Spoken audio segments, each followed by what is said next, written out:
Bismillahirrahmanirrahim. Assalamualaikum warahmatullahi wabarakatuh. Alhamdulillah nahmaduhu wa nasta'inuhu wa nastaghfiruh wa na'udzu billahi min syururi anfusina wa min sayyiati a'malina. May yahdihillahu fala mudilla lahu wa may yudlil fala hadiya lahu.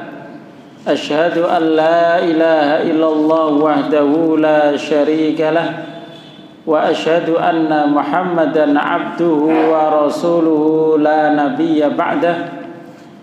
Allahumma salli wa sallim wa barik ala sayyidina Muhammad wa ala alihi wa sahbihi wa man tabi'ahum bi ihsanin ila yaumiddin. Qala Allah Ta'ala fil Qur'anil Azim, a'udzu billahi minasy syaithanir rajim. Ya ayyuhalladzina amanu taqullaha haqqa tuqatih wa la tamutunna illa wa antum muslimun. Wa qala sallallahu alaihi wasallam, man yuridillahu bihi khairan yufaqihuhu fid din. Jamaah sekalian yang dimuliakan Allah, pada kesempatan yang berbahagia ini kita semuanya alhamdulillah dihadirkan di Masjid Al-Hidayah ini dalam rangka melaksanakan sholat jamaah maghrib. Mudah-mudahan amalan kita diterima oleh Allah Subhanahu wa ta'ala. Jamaah sekalian rahimakumullah, pada malam hari ini kita akan membahas salah satu hadis yang ada di dalam kitab Bulughul Maram yang diriwayatkan oleh Anas radhiyallahu anhu. Anas menceritakan tentang karakter daripada orang Yahudi. Hadis ini diriwayatkan oleh Imam Muslim. Bismillahirrahmanirrahim. An Anasin radhiyallahu anhu annal yahuda, sesungguhnya orang Yahudi, kanat idha hadatil mar'ah, dulu jika ada wanita yang haid, fihim, di tengah mereka, lam yu'akiluha, mereka tidak mau makan sama-sama. Ini perilaku orang Yahudi. Seakan-akan wanita haid itu najisnya di mana-mana, di tangannya, pokoknya sengit gitu loh. Kalau ada orang haid, itu orang Yahudi itu terlalu berlebihan, sampai makan disuruh sendiri menjauh sana. Dan di dalam riwayat yang lain, kalau Nasrani walaupun haid tetap dikumpuli. Ya. Jadi kalau Yahudi dekat-dekat tak boleh, kalau Nasrani haid juga masih dipakai begitu. Nah, di dalam Islam itu adalah ajaran yang pertengahan. Wa kadzalika ja'alnakum ummatan wasata litakunu syuhada'a 'alan nas wa yakunu ar-rasulu 'alaikum syahida.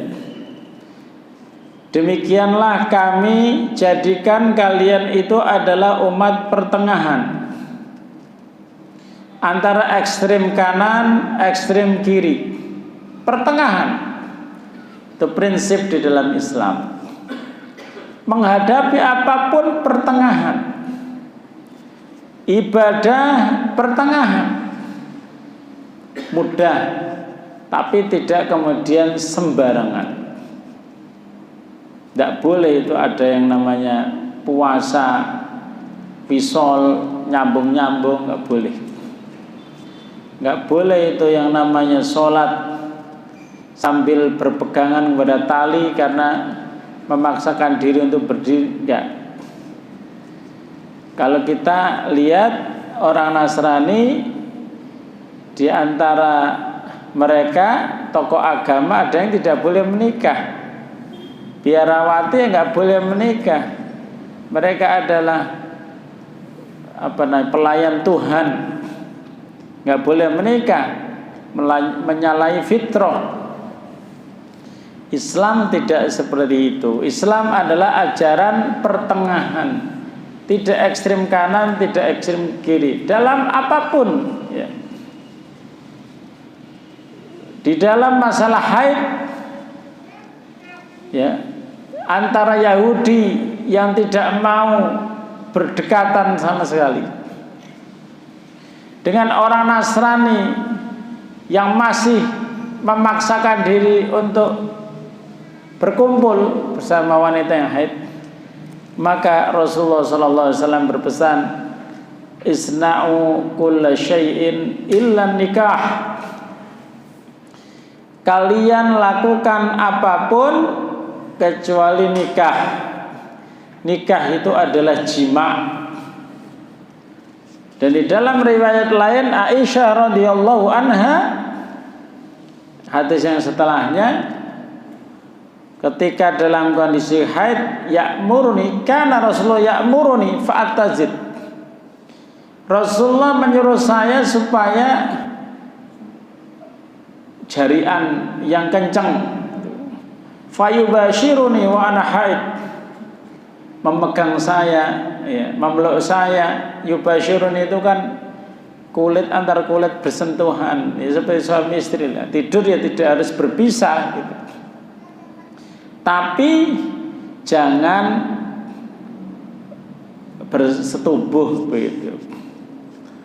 Jadi zaman sekarang, jamaah sekalian rahimakumullah, alat untuk perempuan ketika haid tinggal milih pembalut model apa saja. Ada khusus pembalut siang, pembalut malam, aman, ya. Jamaah sekalian rahimahullah, asal jangan sampai bersetubuh gitu aja. Makanya kata Rasulullah, isna'u kulla syai'in illa nikah. Jadi kata-kata nikah ini artinya adalah al-jima', ya, al-wata', ya, yaitu al-wata' itu adalah bersetubuh.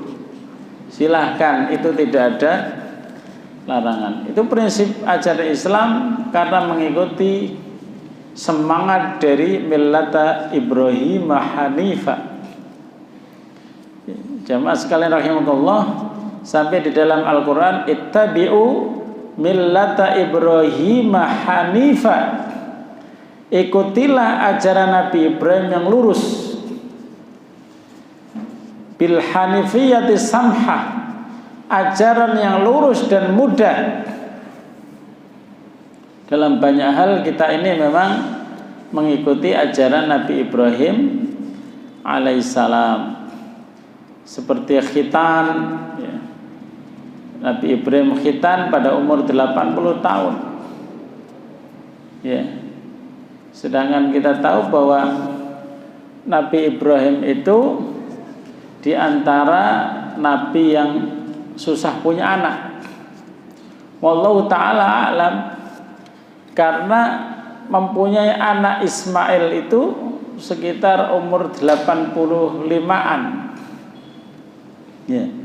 Disuruh khitan umur 80-an. Anak pertama itu Ismail, menurut kesepakatan para ulama. Anak kedua namanya Ishak, dari ibu yang berbeda. Cuman memang dalam hal yang disembelih itu siapa, itu terjadi perbedaan pendapat para ulama. Pendapat mayoritas itu adalah Ismail. Karena di dalam cerita di dalam surat As-Saffat itu memang siyaqul qissah, jalan ceritanya itu memang Nabi Ismail alaihissalam. Jadi bukan Ishak. Pendapat jumhur bahwa yang disuruh menyembelih itu adalah Nabi Ismail radhiyallahu anhu alaihissalam, ya. Alaihissalam, semoga Allah memberikan keselamatan kepada Nabi Ismail. Itu jemaah sekalian rahimakumullah. Makanya tidak boleh kita itu berlebihan dalam apapun, dalam hal ibadah. Ada juga orang itu yang mengikuti Ibnu Umar, ya. Ibnu Umar itu diantara sahabat yang salah satu karakternya itu sangat memberatkan dirinya, ketat terhadap dirinya, sampai ada istilah syada'id Ibni Umar, yaitu keketatan Ibnu Umar, ya. Terutama terhadap diri sendiri.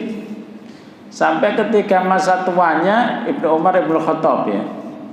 Sampai pada masa tuanya itu sempat mengatakan, seandainya saya ini banyak mengambil rukhsah dari Rasulullah SAW.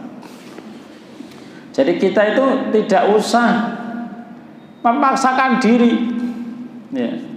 Karena ajaran Islam ini adalah semangatnya adalah pertengahan. Kalau seandainya kita sholat, ya, kok kita ngantuk banget, tidur saja. Terutama kalau bisa dijamak dengan sholat belakangnya. Habis pulang dari luar kota, ngantuknya tidak kepalang, dia belum sholat duhur, ya sudah, dijamak saja pada saat kita membutuhkan. Itu perintah Rasulullah SAW. Ya.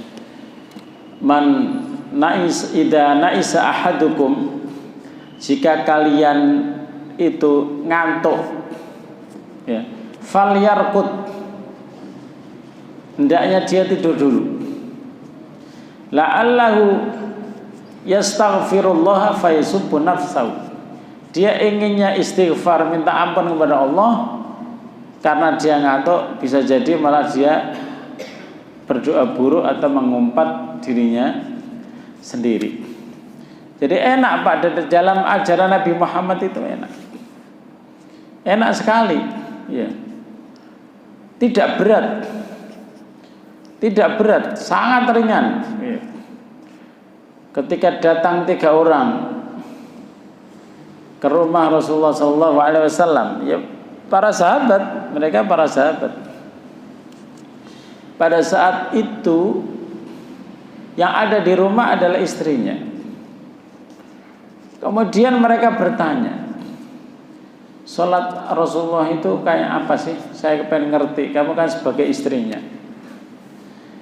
Kata istrinya, ya Rasulullah, ya sholat, ya tidur. Dia tidur dari habis sisa sampai sepertiga malam terakhir. Berarti kan tidurnya 2/3, ya kan? 2/3. Berapa 2/3 itu? Kalau malam itu taruhlah mudahnya itu 6 jam lebih, ya. Dari jam berapa sekarang, 5:30 sampai terbit matahari, hampir berapa, 11 jam lah. 11 jam atau 12 jam dibagi 3. Berarti tidur Rasulullah SAW itu hampir 8 jam. Ya, karena Rasul itu tidak suka begadang setelah Isya. Ya. Kalau kita kan sering begadang gitu, nggak tahu ada keperluan atau tidak. Tidur, kalau nggak usah nonton TV lah, ditutup TV ini. Tidur, kemudian sepertiga malam bangun. Kata yang bertanya ini, kok sedikit banget. Sholatnya kok cuman sepertiga malam. Kenapa enggak misalnya wudunya Isya dipakai untuk sholat malam gitu, jadi gak tidur. Kemudian ditanya orang yang kedua bertanya, Rasulullah itu puasa apa enggak? Ya Rasulullah itu ya puasa gitu. Yang wajib kan puasa Ramadan. Ya Senin Kamis 3 hari setiap bulan gitu. Kok sedikit banget gitu. Kalau aku nanti puasa terus. Yang pertama kalau aku nanti sholat terus. Dan kata istrinya dia juga menggilir istrinya. Ya. Jadi kadang di istri ini, kadang di istri itu begitu. Kalau aku nanti nggak akan menikah, ibadah terus. Kayak pastor, nggak mau menikah. Maka istrinya kemudian melaporkan itu kepada Rasulullah. Tadi itu ada orang 3 yang nanya gini-gini. Rasulullah SAW kan seakan-akan disepelekan, ya, mengatakan sholatnya kok sedikit, mengatakan puasanya kok sedikit, mengatakan kok masih ngurusi perempuan gitu. Maka Rasulullah SAW kemudian ketika banyak sahabat beliau berpidato dan menceritakan ada orang yang datang ke rumah saya bertanya kepada istri saya begini. Kata Rasulullah, ana atqakum wa akhsyakum. Saya ini adalah orang yang paling bertakwa. Saya ini adalah orang yang paling takut kepada Allah Subhanahu wa taala. Tapi saya di malam hari tidur sholat. Saya puasa kadang juga tidak berpuasa. Dan saya menikah dengan wanita. Siapa yang tidak suka sunnah saya, maka dia bukan tergolong umat saya. Ya mas sekalian rahimakumullah, prinsip dari agama ini itu adalah pertengahan. Ya. Wala taj'al yadaka maghlulatan ila unuqika wala tabsudha kullal basti fataq'uda maluman mahsura. Kalau kalian ingin bersedekah, jangan kamu terlalu pelit, jangan juga terlalu royal, terlalu membuka tangan, sehingga kamu nanti akan duduk dalam kondisi bersedih dan gundah gulana karena kehabisan. Prinsip ketika bersedekah itu adalah pertengahan. Pertengahan, qaribu wasaddidu. Pokoknya berusaha untuk tepat di tengah. Kemudian saddidu, fokus di tengah. Karena yang namanya manusia itu punya keterbatasan. Apakah seorang mukmin itu harus selalu ibadah terus? Kalau dulu itu selalu di tempat ibadah kayak seorang rohib itu, seorang rohib yang dia tidak pernah keluar kecuali makan, kecuali ada urusan apa kita buang air dan lain sebagainya. Kita ini adalah generasi ya Islam itu adalah mendidik kita untuk pertengahan. Makan, Nabi juga makan. Tidur, Nabi juga tidur. Tertawa, Nabi juga tertawa. Menangis, Nabi juga menangis. Ya kan? Sakit, Nabi juga sakit. Diracun, Nabi juga terpengaruh dengan racun itu. Terus ada masalah dengan istri, Nabi juga ada masalah dengan istri. Supaya kita bisa mempraktekkan. Ya. Jangan dikira yang punya masalah itu hanya Nabi saja, hanya kita saja. Tapi Nabi pun, kalau kita lihat dalam sejarah, itu masalah keluarga itu juga masalah yang sangat banyak sekali. Dengan bertanya di dalam rumah tangga, apa sih yang menjadi masalah jenengan? Ada semua di keluarga Rasulullah SAW. Nabi nggak bisa makan karena istrinya nggak masak. Sering sampai di hari kematian Rasulullah itu 3 hari dapurnya nggak ngepul menjelang kematian Rasulullah Shallallahu Alaihi Wasallam. Masalah apa? Sampai istrinya protes kalau masalah ekonomi. Di dalam surat Al-Ahzab, jadi istri-istri Rasulullah itu ngumpul minta kepada Aisyah sama Hafsah. Aisyah anaknya Abu Bakar, Hafsah anaknya Umar. Untuk apa? Bilang ke Rasulullah Shallallahu Alaihi Wasallam tentang kesulitan ekonomi. Sampai akhirnya yang menghadap adalah Aisyah dan Hafsah. Apa yang mereka bawa, aspirasi dari istri yang lain.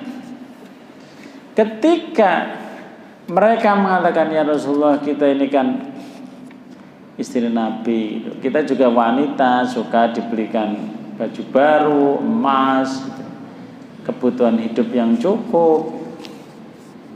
Nabi nggak jawab. Ya memang, ya apa sih? Itu betul. Istri butuh nafkah, makan, ya cukup. Baju bagus, ya kan?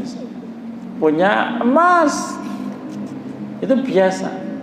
Yang jawab siapa? Yang jawab itu Allah Subhanahu Wa Taala. Yang jawab itu Allah Subhanahu Wa Taala. Ini salah satu masalah Rasulullah. Nabi tidak menjawab karena apa yang mereka apa yang mereka minta.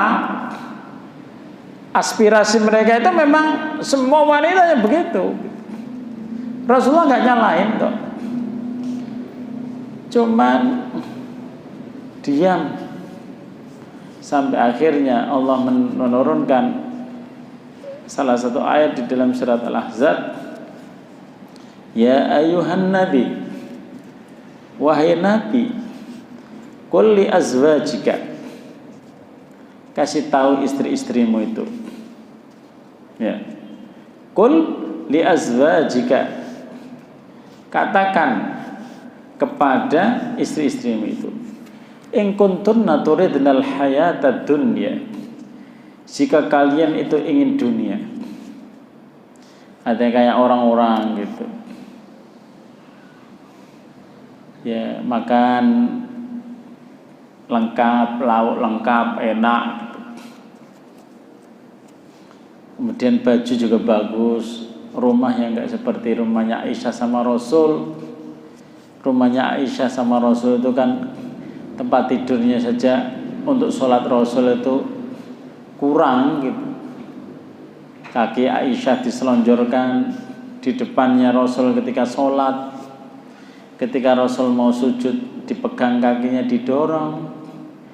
Kemudian Aisyah nekuk kakinya. Ketika Rasulullah berdiri, balik lagi kaki Aisyah selonjor. Ketika sudah witir, dibangunkan Aisyah radhiyallahu anha. Sempit. Katakan wahai Nabi kepada istri-istrimu. Karena istri Nabi itu kan ummahatul mukminin, ibu orang-orang mukmin. In kuntunna turidnal hayatad dunya, kalau memang ingin bahagia di dunia, fata'alaina, kemari semua, kemari.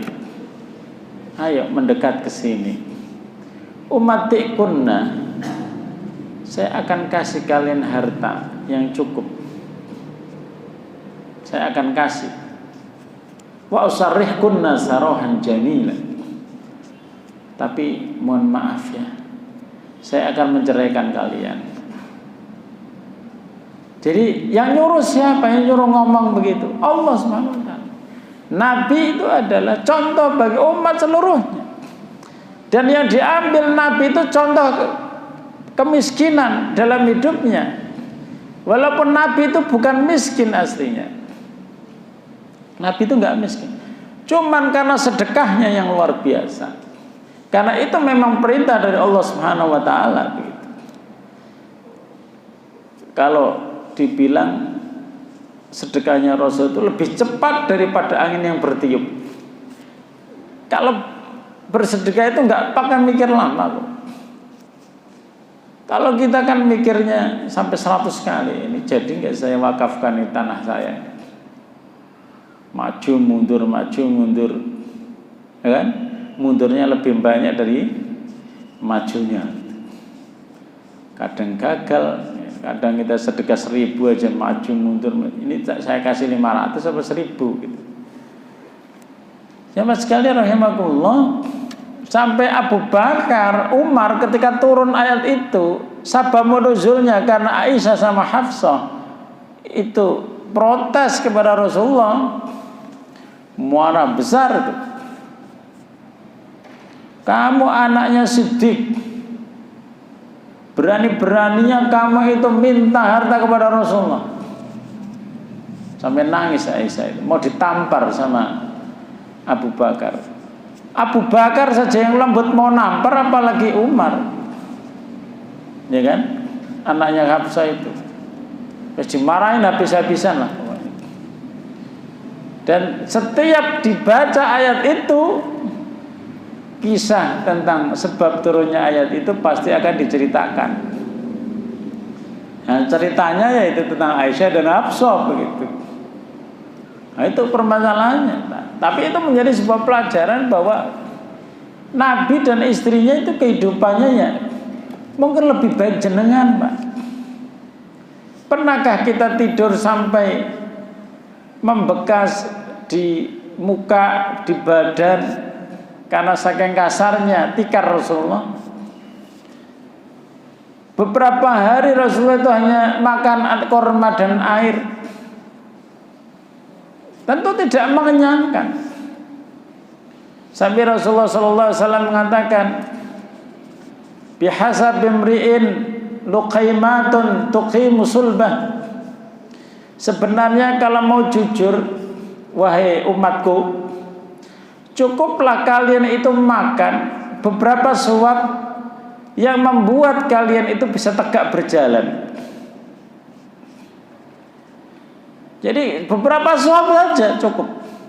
Fa in kana la mahalata, jika memang kamu mau nambah, fa sulusun li ta'ami wa thuluthun li syarabi wa thuluthun nafasi, sepertiga untuk makannya, sepertiga untuk minumnya, sepertiga untuk nafasnya. Nah, itu coba kita telusuri sirah Rasulullah sallallahu alaihi wasallam. Kita itu hidupnya lebih mewah daripada kehidupan Rasulullah sallallahu alaihi wasallam. Dan yang ditanyakan nanti bukan kita berapa hartanya, berapa duitnya, yang ditanya adalah duit yang kita sudah sedekahkan, amalan kita nanti yang sudah kita lakukan. Itu. Ini juga pesan nanti kalau mau menjodohkan anak-anaknya, jodohkan dengan orang yang soleh, yang sholatnya bagus, baca Al-Qur'annya bagus. Tapi rata-rata bapak-bapak zaman sekarang itu tidak memperhatikan itu. Nek anak ewe seneng, ya dijodohno. Tidak pernah ditanya, tidak pernah diuji. Ini sebenarnya calon mantuku ini sholat apa enggak gitu. Paling nanya kepada anaknya, itu sholat enggak gitu. Ya sholat, masa gak sholat sih ya gitu. Tapi gak pernah membuktikan sendiri sholatnya benar apa tidak. Kok berani-beraninya menyerahkan anak perempuan ke orang yang gak sholat gitu. Itu berani banget itu. Apa ya namanya? Orang tua yang tega itu adalah menyerahkan anaknya kepada orang yang tidak sholat. Kalau dia tidak sholat beneran, Madhab Ahmad itu murtad. Orang yang murtad tidak sah akad dengan orang yang murtad. Karena seakan-akan kita menikahkan dengan orang yang sudah murtad. Kalau mazhab Syafi'i, orang yang enggak sholat itu perlu dicek. Kalau dia menolak kewajiban sholat, dia murtad. Kalau dia itu karena malas saja, maka dia fasik. Dan orang fasik itu ya kasihkan orang fasik aja gitu. Jangan anak kita kasihkan orang fasik. Nah itu berani-beraninya kita nggak ngetes calon mantu kita itu. Berani banget ya. Itu jamaah sekalian rahimakumullah, kehidupan Rasulullah sallallahu alaihi wasallam dengan berbagai macam tragedi yang terjadi. Banyak Pak kalau dikumpulkan itu. Kalau kita tuh marah besar. Nih, marah besar kepada itu. Tapi Rasulullah itu bisa menahan emosi. Jadi itu ujian bagi para suami. Kalau mendapati istrinya itu banyak kekurangan. Ya. Pernah loh Pak, namanya Aisyah dikatakan tidak menghasut, ya memang kayak menghasut, tapi ya terlalu berlebihan kalau menghasut ya Pak. Itu diceritakan di surat At-Tahrim gitu loh. Jangan nanti bacalah ceritanya secara lengkap. Aisyah itu karena ada satu istri yang Zainab binti Jahsh. Tapi namanya Zainab binti Jahsh itu Pak, diakui Aisyah itu tidak ada orang yang paling kita terima menjadi madu kami. Ya. Kecuali Zainab binti. Kalau yang lain itu kita cemburunya itu luar biasa itu. Tapi kalau Zainab binti Jahsh itu bisa mengambil hati-hati madu-madunya ini. Dia itu paling lembut, paling akhlaknya paling bagus. Cuman suatu saat dia itu kelamaan di rumah Zainab binti Jahsh, sehingga yang lain itu telat. Nah, itulah kemudian Aisyah itu dari rumah ke rumah istrinya itu ngomong, ya, bilang ya nanti ya, kok saya mencium bau dari mulutmu yang disuruh bilang ke Rasulullah, bilang kok saya mencium bau yang kurang enak dari mulutmu ya Rasulullah. Nah itu. Dan nanti dibaca ceritanya. Tapi Rasulullah itu ketika menyelesaikan permasalahan-permasalahan keluarga itu berakhir dengan kebahagiaan tanpa emosi. Nggak pernah Rasulullah membentak istrinya, itu nggak pernah Pak. Iya. Kalau ada kekurangan itu diam itu biasanya, terus diluruskan. Iya, cerita bersama Aisyah itu cukup banyak. Ketika Aisyah itu lagi tidur bersama Rasulullah itu kan ya, dia megang-megang sampingnya, loh kok Rasulullah nggak ada gitu. Sampai akhirnya dalam benak Aisyah itu, ini Rasulullah pasti ke rumah istri yang lain tanpa izin. Mentang-mentang aku udah tidur, ditinggal gitu aja. Sampai akhirnya, wah, langsung tak susul ya.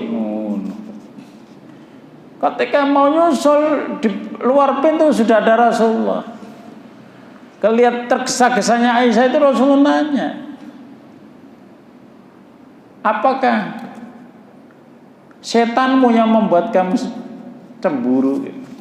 Nah gitu. Jadi setanmu yang membuat kamu cemburu itu setanmu. Dikirain aku ke rumah yang lain ketika kamu udah tidur.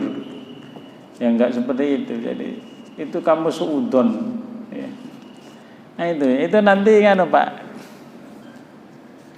Jadi ajaran Islam itu, kalau kita mengikuti ajaran Rasulullah Sallallahu Alaihi Wasallam itu akan menemukan sesuatu yang sangat istimewa. Pernah kan jenengan itu dongkol ke istri, namanya istri itu nggak ada sesoleh-solehnya sampai Ummahatul Mukminin yang bikin dongkol juga seharusnya kan. Dongkol gitu mau ngucap sing elek gitu loh.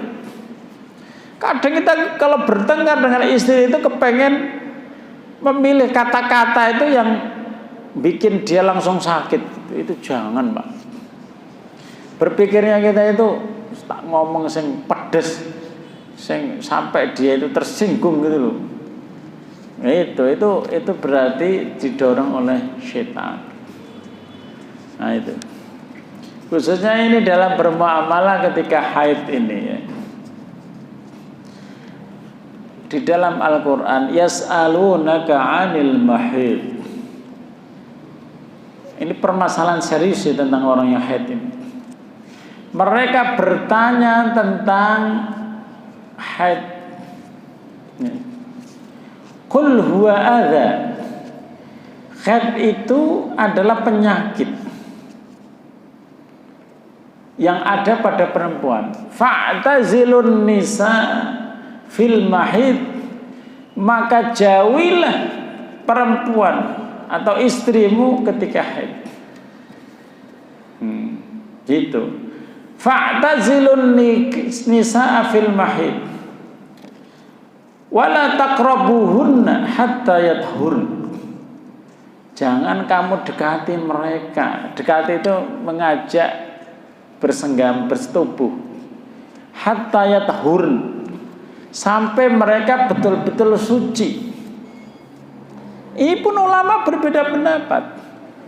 Betul-betul suci itu kalau sudah mandi besar atau dia itu sudah berhenti haidnya, dicuci, itu apakah sudah dianggap suci gitu. Nah, itu Pak. Saking para ulama takut kepada Allah itu begitu.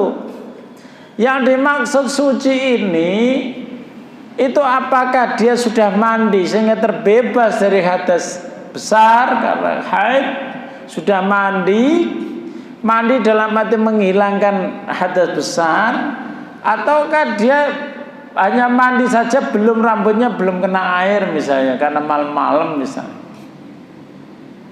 Nah, itu para ulama berbeda pendapat. Ada yang mengatakan yang penting iku wis berhenti haidnya terus dicuci, itu boleh gitu. Walaupun belum mandi besar, belum sampoan gitu. Gitu.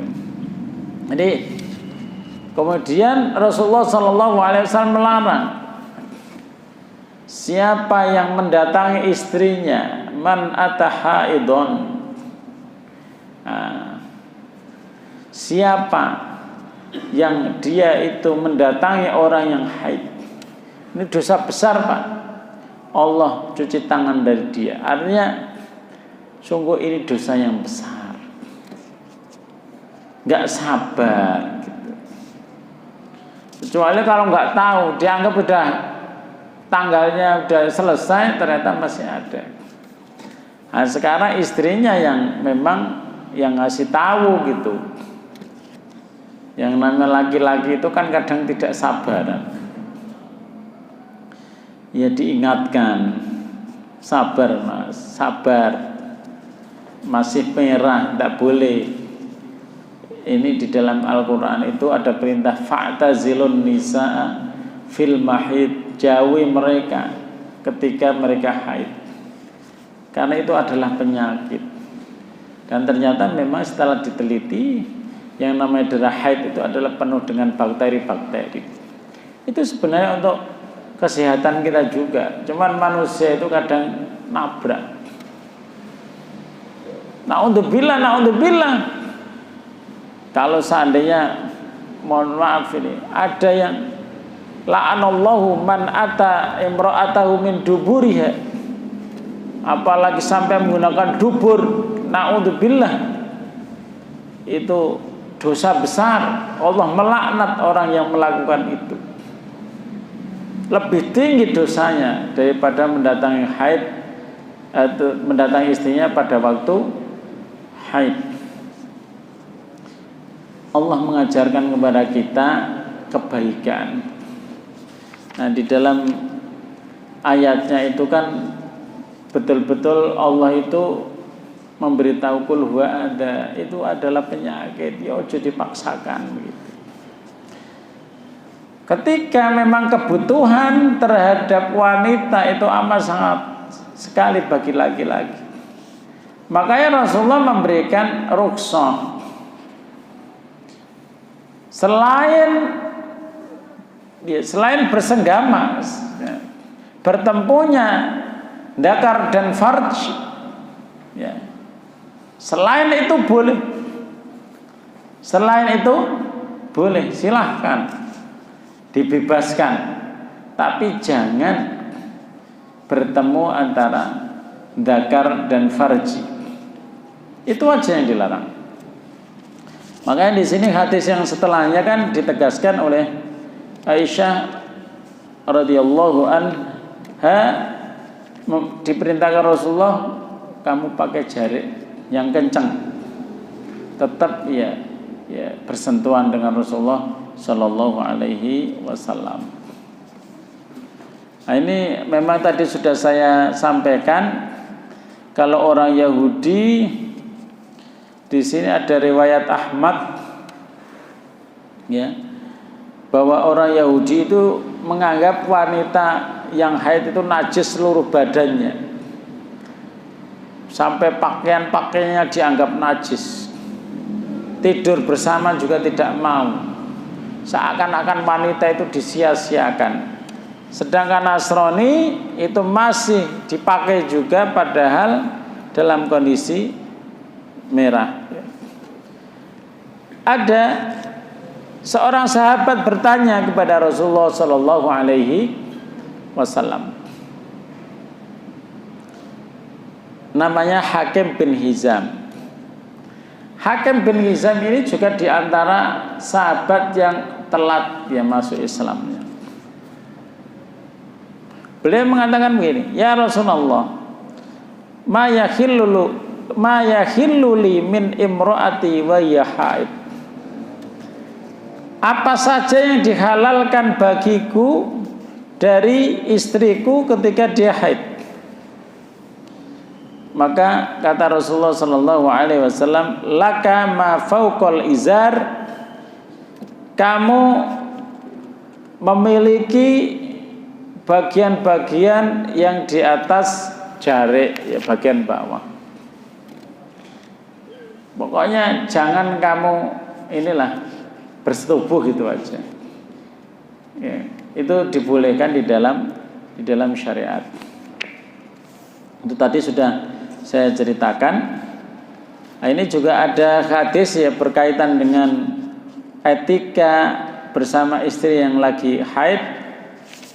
Di sini dari Ibnu Abbas dari Rasulullah Sallallahu Alaihi Wasallam, fil ladzi ya'ti imra'atahu wa hiya haid, orang yang dia masih bersetubuh dengan istrinya ketika haid, yatasaddaqu bidinarin au binisfi dinar, maka dia bersedekah dengan 1 dinar atau setengah dinar untuk membayar kafarat, ya, bayar kafaratnya itu. Bagaimana tentang masalah ini? Ibnu Hajar mengatakan hadis ini hadis yang lemah, ya. Sehingga pendapat para ulama berbeda-beda. Menurut jumhur ulama, tidak ada orang yang mendatangi istrinya ketika haid membayar apapun. Dia melakukan dosa besar, bertobat. Dosa besar itu bertobat. Jangan sampai dilakukan. Sebagian ulama yang mensahihkan hadis ini, ya, karena memang ada ulama yang mensahihkan itu, dia berpendapat ya di antara yang membuat dosa kita diampuni itu adalah sedekah.